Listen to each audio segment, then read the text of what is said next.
बात की कि कैसे परमाणु बनते हैं माइंड के लेवल पे। जैसे हमने देखो, अगर किसी कोई गुस्से वाली बात हो, किसी ने आपको बुरा बोल दिया, तो आप उसको सिर्फ अपने माइंड में सोच के आपको देखो कैसे गुस्सा आना शुरू हो जाता है। वो किस लेवल पे आता है, देखो जैसे आप वो सोचते हो ना, लुक एट मी यार, नीचे नीचे देखेगा तो क्या बात करूँ।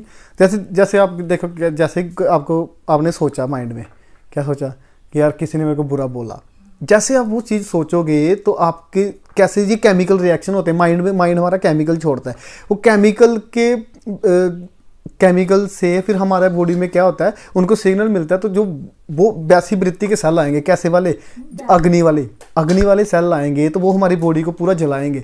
ठीक है, जैसे जलाएंगे तो वैसे हमारी बॉडी पूरी देखो हीट भी होती है, जैसे रेड हो जाती है ना पूरी बॉडी, तो ऐसे हीट बनती है। तो सेम यही होता है इसमें मेंटल हेल्थ के बारे में, क्योंकि जब जैसे हम थोड़े से भी गलत जो हमारा लाइफस्टाइल है, हमारी थिंकिंग है, ये इतनी ज़्यादा मैटर करती है हमारी बॉडी की हेल्थ के लेके। ये सब इंटरकनेक्टेड है यार। अगर हमारा जो हमारी जो मानसिक हेल्थ है ना, अगर वो बिगड़ी तो हमारी फिजिकल हेल्थ बिगड़ेगी, और अगर हमारी फिजिकल हेल्थ बिगड़ी तो हमारा जो मानसिक स्तर है वो अपने आप नीचे गिर जाएगा, और वो और ऐसे नेगेटिविटी फैलती जाएगी माइंड में। सेम अभी जैसे कोरोना का टाइम चल रहा है, तो हमारे में देखो कोरोना उतना ज़्यादा इफेक्ट नहीं कर रहा जितना हमारी मेंटालिटी आसपास के लोगों में इतनी ज़्यादा स्प्रेड हुई पड़ी है कि यार ये हो गया, वहाँ पे हो गया, लॉकडाउन लग जाएगा, ये हो जाएगा, कैसे करेंगे, ये करेंगे वो। ये सब नेगेटिविटी फैलने की वजह से हमारा क्या मेंटली हमारी जो हेल्थ है ना, जिसको मैं ज़्यादा समझता हूँ कि वो ज़्यादा ज़रूरी है, ऐसी वो हमारी इतनी ज़्यादा वीक हो चुकी है कि पूछो मत। समझ रहे हो उस चीज़ को।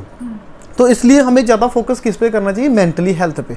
जब हमने मेंटली हेल्थ को हमने अचीव कर लिया, एक्चुअल में सही रेलेवेंट कर लिया, तो जो हमारे अंदर परमाणुज हैं कुछ हद तक हम उनको सही तरह रेलेवेंट कर सकते हैं, सही तरह प्रोड्यूस करवा सकते हैं उनको नीचे से। तो जब वो सही प्रोड्यूस होंगे तो हमारी बॉडी की जो 80% की जो डिजीज़ है ना, जो हमें लगती है, जिसको बोलते हैं मानसिक रोग, 80% scientifically it has been proven कि यार ये 80% जो रोग हैं वो हमें हमारी मेंटल हेल्थ की वजह से लगते हैं। हमें मेंटली में हमने सोच दिया, कुछ गलत सोचने से, एंग्जाइटी, डिप्रेशन, ये सब चीज़ें उसी से आती हैं, ये सब चीज़ें। ठीक है, इवन कि मैं ये भी बोलूँगा कि कैंसर तक की जो डिजीज़ है ना, वो भी हमारी गलत थिंकिंग की वजह से आती है।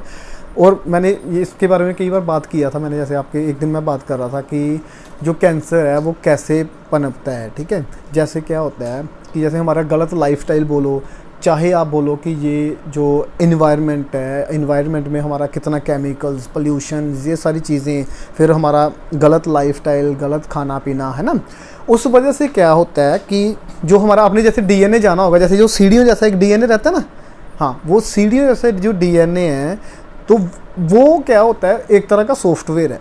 सॉफ्टवेयर कैसे है वो, जो हमारा जनरेशन को बोलते हैं, जैसे हमारे जो माता पिता हैं हमें उनसे मिला, जो हमारे दादा दादी हैं हमारे माता पिता को उनसे मिला, तो वो क्या रहता है, एक जेनेटिक कोड रहता है, एक मतलब एक तरह की एप्लीकेशंस रहती हैं, एक तरह की एप्लीकेशंस रहती हैं जिसके थ्रू ये क्या रहता है कि वो एक तरह का बिहेवियर रहता है। देखा होगा कि आपने जो फादर होते हैं उनके बच्चों का एक जैसा वो रहता है बिहेवियर, वो कैसे रहता है कि वो डीएनए में क्या है, एप्लीकेशंस वो जो है वो आपकी वैसे ही पड़ी हुई है उसमें। ठीक है, तो देखना ही नहीं है तो फिर क्या है उसमें, जैसे पूरी समझने वाली बात है, ये मैं कोई ऐसी बात नहीं कर रहा यार, आप ये समझो कि ज़िंदगी में इंप्लीमेंट करो, बहुत तगड़ी चीज़ है ये। ठीक है, स्टडी में भी आएगी। तो डीएनए का क्या, वहाँ से वो क्या बोलते हैं, वहाँ से वो जो वो है ना, वो सॉफ्टवेयर, वो हमारा डीएनए है, जो भी हमारा, जब से हमारा जो पूर्वज हैं हमारे इस धरती पे आए, वहाँ से लेके जो आज तक पीढ़ियाँ चलती आई हैं। आपने देखा होगा कि साइंस ने भी ये प्रूव कर दिया कि किसी की हड्डी अगर मिलती है तो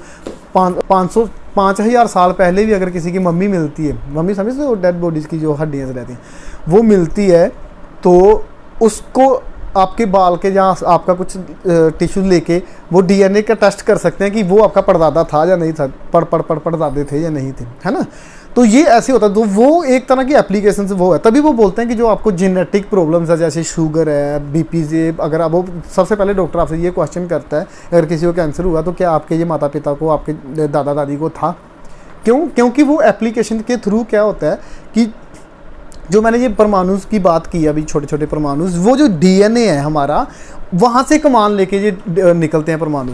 तभी हमने देखा फेस एक जैसा, काम करने का बिहेवियर एक जैसा, है ना, माता पिता के जैसे हमारे साथ रेलेवेंट होता है, तो वहाँ से ये निकलता है। तो जैसे हमारा गलत लाइफस्टाइल कह लो, चाहे अगर हमारे जो पुराने पूर्वज हैं अगर उनको ये डिजीज़ आया हो, अगर ऐसी कोई जैसे कैंसर जैसी डिजीज़ आया हो, तो उनमें क्या रहता है कि वो जेनेटिक कोड में आ गया, ठीक है।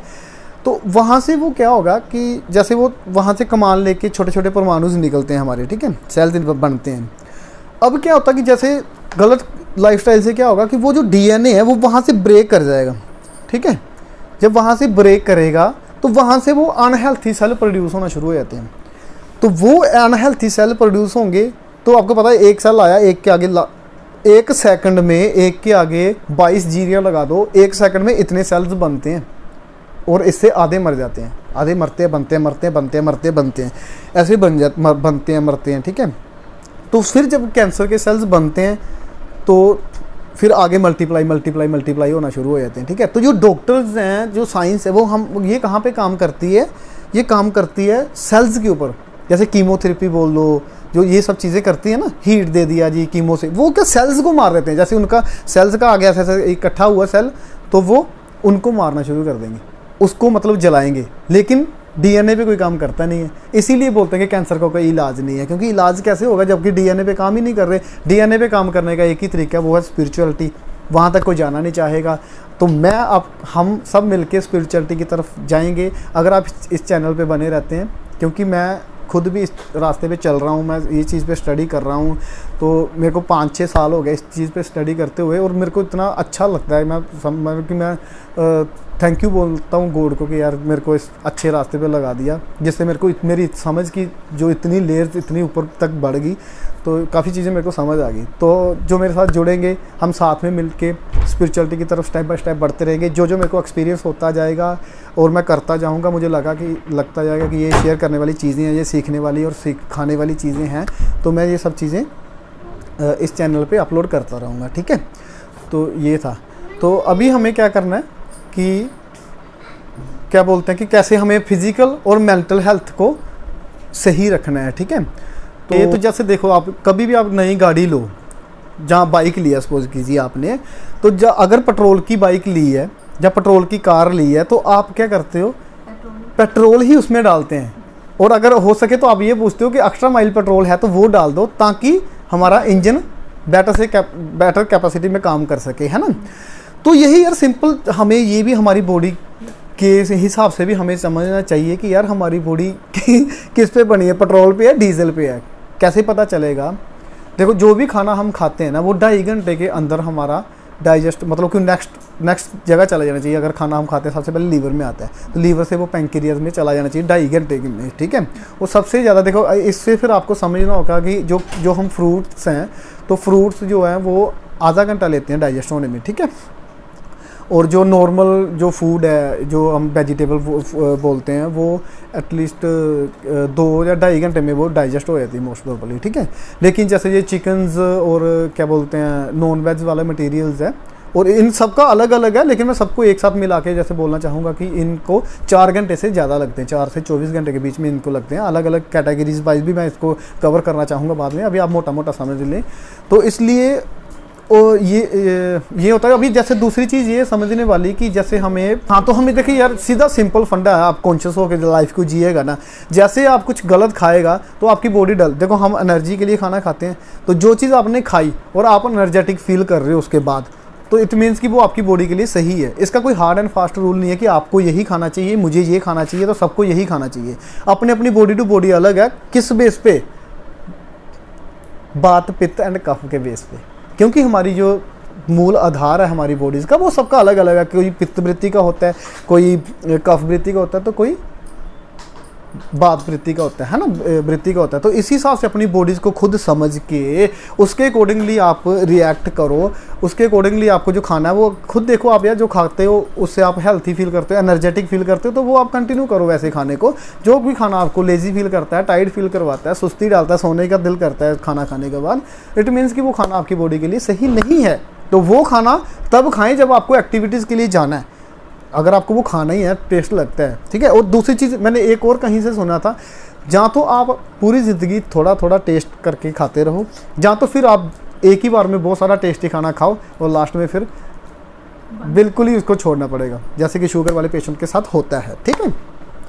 तो यही है समझने के लिए। इसमें और बहुत सारी बातें हैं यार इसमें कवर करने वाली, मैं आपको एक्सप्लेन नहीं कर सकता, एक वीडियो इतनी लंबी हो जाएगी। मैं बोलूँ, मैं अभी शॉर्ट में बताया है, इसके मैं सब टॉपिक्स लेके आऊँगा जैसे आपको लगेगा कि कोई क्या बोलते हैं, जैसे जैसे आप कमेंट करके बताना मेरे को कि सर इस पे वीडियोस बना दो, सर इस पे वीडियोस बना दो, तो मैं ये सारे टॉपिक लेके आता रहूँगा, बहुत अच्छे अच्छे टॉपिक्स। तो आज के लिए बस इतना ही।